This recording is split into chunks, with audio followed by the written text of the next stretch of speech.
Welcome into episode number 19 of Sox Talks alongside the manager of the Salem Red Sox, Luke Mons. I'm Kevin DiDomenico as the Sox are coming off of a series split against the Delmarva Shorebirds where they outscored them 33-30. And amid so many roster changes in the last couple of weeks, how do you think the squad fared this past series?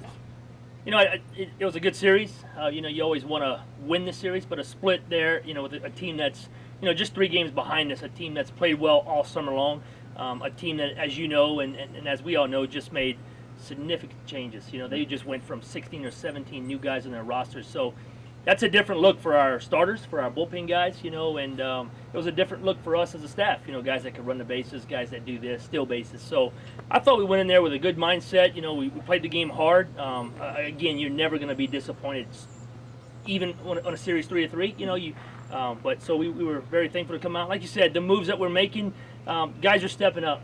Guys are coming in and enjoying themselves in our locker room and fitting right in. And you see it happen at the plate. You see it happen on the mound. We saw it with Welcome and Gonzalez. You're seeing it with Nico starting to heat up and swing the bat, and Tyler McDonough. So those things are really going to help us out. I want to ask, how much does the game change, like in the month of August? Because it seems like a new team with a lot of these squads up and down the low A East with a bunch of new 2021 draftees coming in. So how much does that game change, from July to August and through September?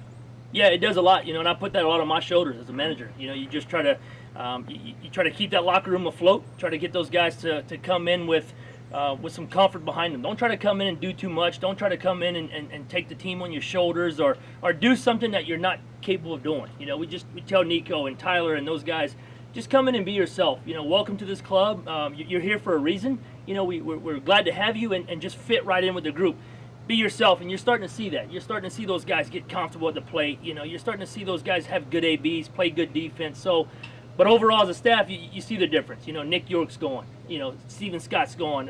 Joe Davis is going. All those guys. So I feel like it's a lot on my shoulders to keep it afloat, keep it going, and keep things on a day-to-day grind. To your point, we've talked about this in the past, but you look at all the guys you've had and how much success they've had at Greenville. Guys like Joe Davis, Nick York, Steven Scott, as you mentioned.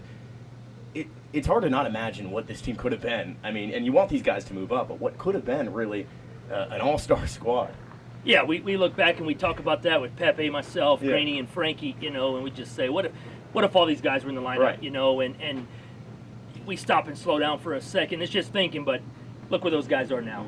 Those guys have earned that promotion. Those guys are putting up good numbers and helping that Greenville Ball Club win games. And that's what this is all about. Right. Development's the first word, and those guys did everything they had to do here. Would have been great to keep those guys for sure. But it's also on the backside of it. Look at the guys we got now. We got some young guys. We got Wilkeman up here. We got some draft picks up here. So that's what opens up a lot of things, and now we can expose and see some new players. A lot of that success is credit to your staff. Some new guys that came in this past week, Nico Cavadas, Nathan Hickey. How have guys who have been here all season kind of showed them the way and the culture of the Salem Red Sox? Yeah, just the way that we go about things. We say the B on our chest means a lot different from 29 other ball clubs. When you play for the Boston Red Sox, we go about it the right way. We're going to work our butt off. And I try to tell those guys, when you walk in each and every day between those double doors, we got work to do. There's days where we'll get you off your feet. There's days where, we'll get you out of the heat. But we got work to do. The weight room, the cage, bullpens, playing catch. And the guys that have been here, they lead by example. Those guys go about it the right way, from your Hemmies and your Ralphas and your Deckers. And now you got guys like Nathan and Nico and Wilkeman who just got here in that bullpen, in the pitching rotation that just follows those guys. So it's great to see the guys that we have all summer continue to keep getting after it, and then welcome the new guys, and they just jump right on board. Hard to ignore the standings, Skip. You guys just one game back of second place in that second place playoff spot. Do these guys pay attention? They scoreboard watch, or is it just business as usual here for this next series? It's a little both. These guys are straight business. These guys come out and work hard every day and get after it.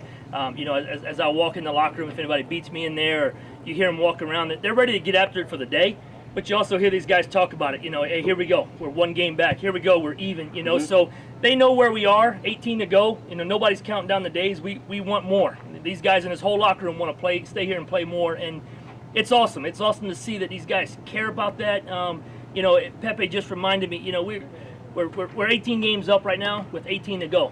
So now we just go win baseball games. Let these guys just go out and everything we talked about, everything we worked on, let these guys just go out, compete to the best, and win baseball games and try to get in that playoff spot. Ring on the line. Well, I want to head to something fun. You guys had staff BP. I think it was last Monday. Now, I heard from an anonymous source that you're the only one who can crank the ball over the wall. Is this true? Oh, jeez. I mean, felt good for a 38-year-old guy going out there and swinging it and getting a couple over the wall, but the next day you felt a little sore, and so the days of a comeback are all but over. They said you could compete at this level. What do you think? Well, I sure hope so. I'm 38 years old, and the kids over here are 18, 19 years old, but it was fun to get out and mess around with the staff. I love it. Manager Luke Montz, once again, episode 19 of Sox Talks.